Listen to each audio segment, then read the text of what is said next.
Maahanmuutto on aihe, josta Suomessa puhutaan nyt paljon.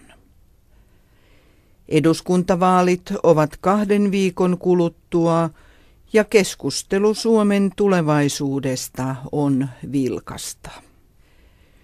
Jotkut suomalaiset pelkäävät, että Suomi muuttuu liikaa. He suhtautuvat kriittisesti esimerkiksi Euroopan unioniin ja maahanmuuttoon.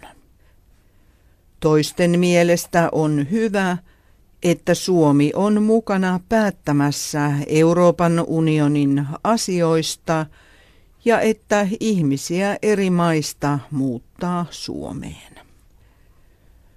Suomessa on maahanmuuttajia nyt noin 10 kertaa enemmän kuin 20 vuotta sitten.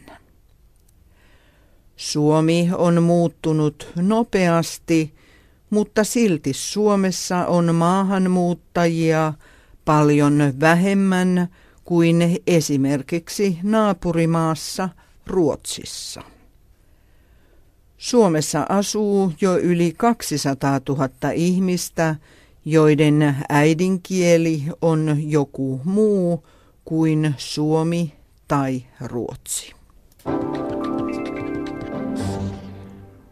Maahanmuuttajien elämästä Suomessa on puhuttu tänä viikonloppuna myös teattereissa.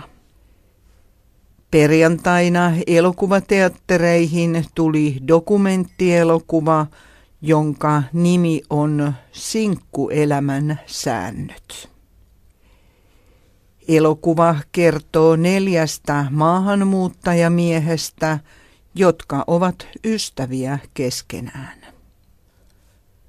Kaikilla miehillä on sama ongelma, heillä ei ole vaimoa.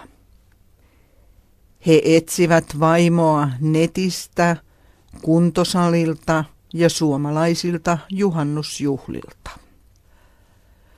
Vaimon löytäminen on vaikeaa, koska jotkut suomalaiset eivät pidä maahanmuuttajamiesten ja suomalaisnaisten suhteista.